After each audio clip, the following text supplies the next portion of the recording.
A couple of centuries ago, no one had even heard of Barro, Colorado. But then the construction of the Panama Canal began.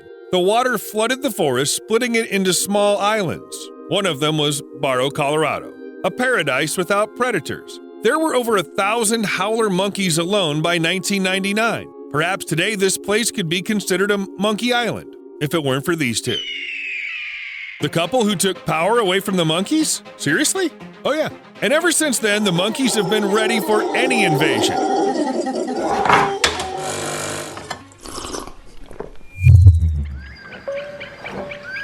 Here's a sight that still haunts the animals of Barro, Colorado Island in their nightmares. Scientists once decided to bring in 2 American Harpy eagles, huge birds that hunt in the forests. They are fearsome predators with giant claws, powerful beaks, and a very varied menu. They mainly hunt sloths, monkeys, porcupines, anteaters, iguanas, and possums, but sometimes they eat other birds as well. Harpies also don't mind snacking on deer or even wolves.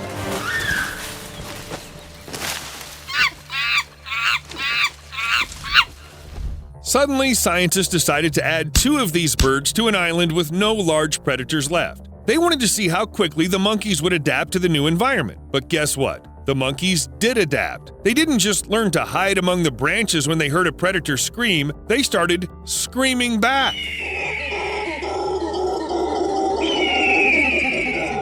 Adult female howlers and their babies would go into the dense bushes while the adult males would move away from the group and shout very loudly, as if they wanted to say, "If you attack, we'll tell the whole island what happened last summer." Well, or something else. But the shouting worked. Whenever the victims remained vigilant, the harpy would either postpone the attack or move on to another target.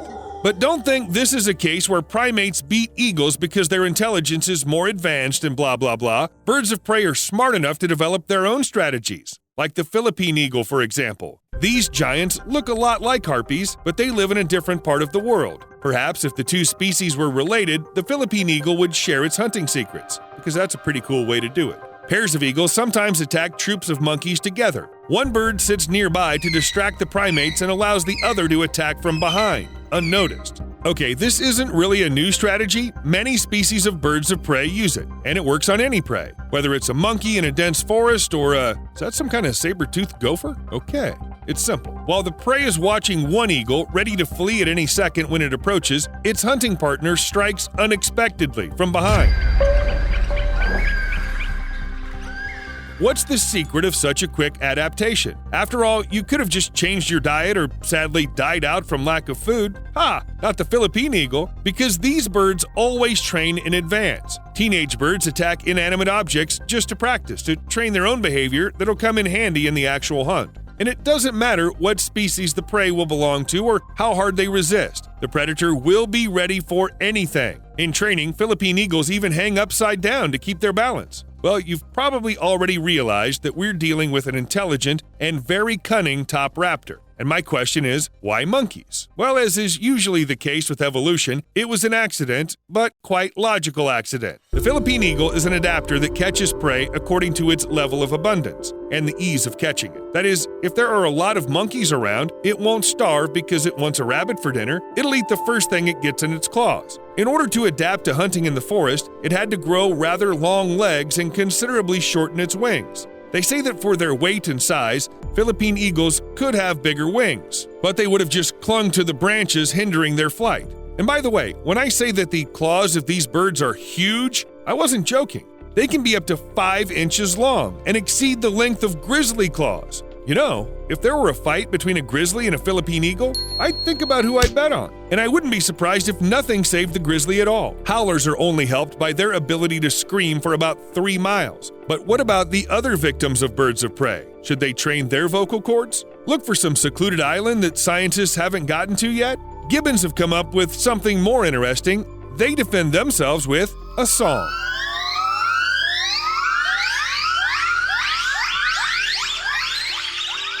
Have you had a chance to imagine your least favorite track performed by a pack of monkeys and sympathize with the eagles yet? Instead of just running away from danger through the tree branches, the gibbons sort of warn the predator that it has already been spotted. And how do you hunt if you've lost all stealth and the attack isn't sudden? It's better to postpone it to the next time. It may sound strange, but it works. So the raptors can hear everything they're singing about. They move down to a lower position. They're even said to change their repertoire depending on the type of threat. Lady Gaga for tigers, Adele for eagles, or something like that.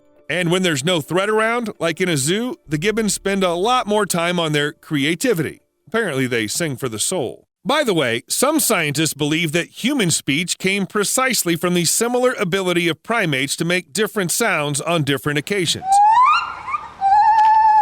But vervet monkeys decided not to stop there and invented an entire language. Unfortunately, there are no self-tutorials or at least YouTube subtitles to understand the monkey's speech yet, but scientists are sure that vervet monkeys give different signals to each other depending on the type of predator and its location. Mainly birds, snakes, and big cats hunt these monkeys, so they learn to understand which sounds mean what from a very young age. Leopard alarm.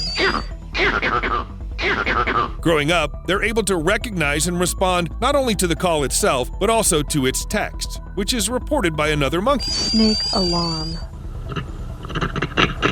Yes, it's not always, the snake wants to eat us. Vervet monkeys are thought to have up to 30 different alarms, depending on the predator, its location, and a bunch of other factors to warn their congeners about. Eagle alarm.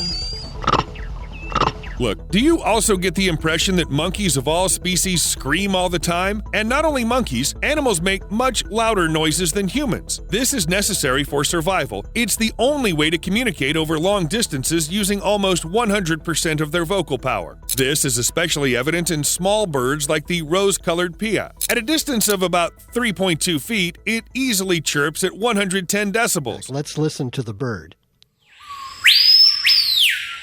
The opera singer needs to put in almost all their experience to reach the same figure. Perhaps the smaller the animal, the louder it is. And it makes sense why small dogs bark like crazy.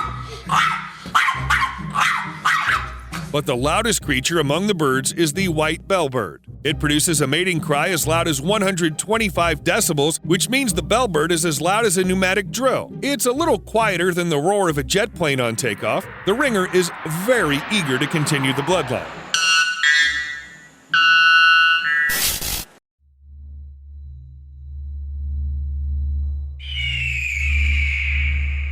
Eagles often find themselves at the top of the food chain. They're so powerful that almost no one can handle them. But there is one creature, and it's in the shot right now. Can you see it? Maybe here or here? Okay, you can't see it from this distance because the enemy of eagles is lice. In fact, many wild and domestic animals have lice, and no one is thrilled with that neighborhood. Getting rid of lice if you're a bird is quite difficult. Still, there is one way. Birds sunbathe. They spread their wings and lie in the sun even if the weather is really hot. Some species do it to warm up after a night or to dry their feathers, but the sunlight also helps them get rid of parasites that live on their skin and feathers. Even 10 minutes of sunbathing warms up their feathers enough to kill bugs. And if you lie in the sun longer... He looks like he's just facing the wall. It looks like he's done something wrong. The main thing is to not overdo it, because sunlight can not only help but also destroy. And I'm not even talking about processes on a planetary scale. One strong enough lens on a sunny day can turn a rock back into lava. Damn stone. But while birds are learning to use sunlight to their advantage, for some monkeys, the heat is almost tantamount to death. And it's not just that they don't tolerate high temperatures well. To cool down, some have to go out to the water, to the open spaces. And this combination can't end well. A monkey tired of the heat, the lack of shelter? Nature has gifted birds with better thermoregulation. Plus, they spend a lot of time flying where air currents take away excess heat. I'm not saying, of course, that every eagle is capable, like fox, of rising from the ashes. But, by the way, it was based specifically on an American harpy. Now back to Barrow, Colorado Island from the beginning of the video. It's now a sanctuary and the howler monkeys are no longer threatened. But how good is that? Sure, it's nice when you don't have to scream all the time to keep from getting eaten. Still, sometimes too comfortable conditions can lead to extinction. The dodo lived only on the island of Mauritius, and there it had no one to fear. No serious predators, a paradise. And then people came to Mauritius. The absence of fear of humans and their inability to fly made the dodo an easy prey. Along with humans came domestic animals, and as a result, the dodos simply couldn't stand the competition. Yes, it may sound absurd, but predators save animals from death. See you later.